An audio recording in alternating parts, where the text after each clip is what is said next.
Avant, il y avait ce qu'on appelait la CPA, où l'actuel maire de Dakar, M. Khalifa Ababakar Sall, était venu ici, Métro Hoche, nous dire la veille de 2007 qu'ils étaient tous unis. Ils ont été d'accord sur un programme pour la candidature unique, ce qui n'a pas été le cas. Alors, à l'issue de ce grand mensonge, excusez-moi du terme, j'ai été scandalisé de revoir aussi qu'on nous dise aussi que le Benno va continuer à être Benno en 2012. Je crois que, en votre qualité d'intellectuel, de maire, hors pair de classe exceptionnelle, puissiez être notre interlocuteur auprès tout à fait de nos leaders pour pouvoir leur dire qu'ils ont intérêt à une candidature unique. Comme aussi, les libéraux ont intérêt d'avoir un candidat unique. Dans le cas contraire, ces mêmes libéraux se retrouveront face à la justice. Ils le savent pertinemment. Par rapport à leur mission, à leur malversation financière, à leur délinquance politique qu'ils ont commis au vu et au su de tous.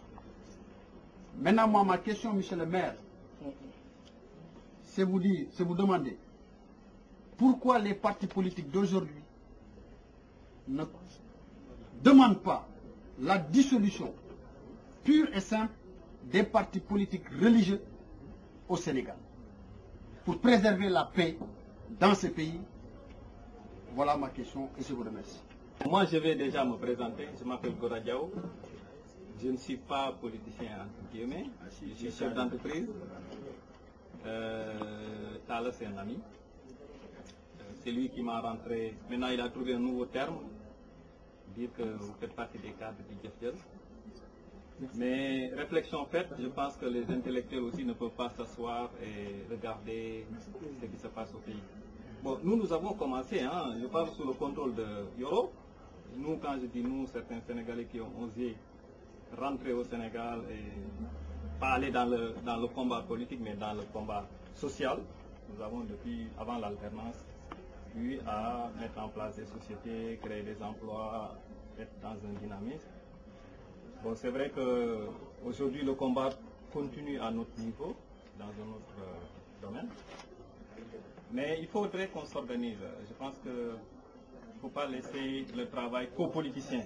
Il faudrait que nous, chacun en ce qui le concerne, là où il est, puisse apporter sa contribution pour effectivement, parce qu'on ne peut pas tous aller au devant de la scène, nous avons des politiciens très compétents. Ce que je demande vraiment à tous les jeunes, toutes les forces vives, tous les intellectuels, c'est de s'organiser, de se réunir et de mettre toutes ces idées-là dans le même paquet, afin que le Sénégal s'y retrouve. Vraiment, je vous remercie. Merci. Merci au président Diéné Diouf, qui est notre aîné ici. En fait, en écoutant les uns et les autres, on a vu qu'il y avait deux positions. Je pense qu'on peut schématiquement dire que deux positions sont dégagées, qui au fond se complètent. La position des tenants de ceux pour qui il faut arrêter les réunions, arrêter de parler, arrêter les conférences et tout, et aller tout de suite à l'action, et d'autres pour qui quand même la réflexion précède l'action. Toujours est-il que, comme je l'ai dit tout de suite, les deux peuvent aller ensemble. C'est ça mon opinion. Je ne trancherai pas le débat, je n'en ai ni la compétence ni les prérogatives.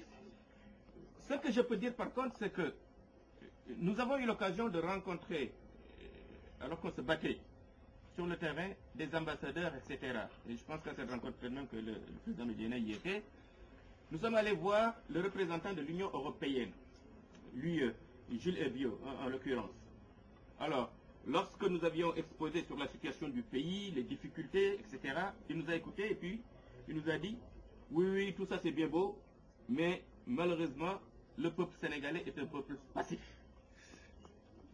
Alors, chacun est intervenu pour répondre, etc. Quand j'ai repris la parole, je lui ai dit, écoutez, Excellence, je pense que vous vous trompez d'analyse. Le peuple sénégalais n'est pas un peuple passif. C'est un peuple patient et pacifique.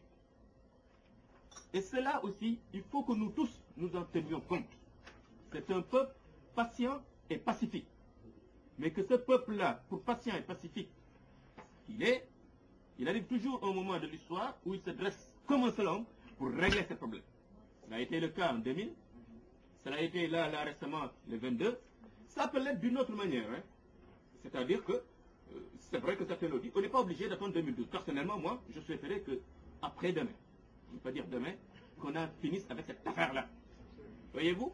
Donc, vraiment, et pour conclure sur cette affaire-là, je pense que les positions des uns et des autres se complètent. Il faut mener la bataille, il faut la mener sous toutes ses formes, il faut combattre l'impunité, parce que ce n'est pas acceptable qu'en 2009, au Sénégal encore, qu'il y ait des crimes, en tout cas des tentatives de crimes, qu'on classe sans suite et qu'il n'y ait aucune réaction. C'est ça que je voulais vous dire. Avant de terminer, encore une fois, il faut prier pour le papa, je l'appelle comme ça, de Barézy, que Dieu l'accueille à son paradis éternel. Merci beaucoup. Donc nous vous remercions tous de votre présence. Remercions vraiment les journalistes, les partis politiques. Et il y a Vision Alternative qui va organiser une conférence le 10 octobre. C'est la dimanche prochain au 32 rue Alexandre Dumas, Paris 11e. Nous vous remercions tous. Merci.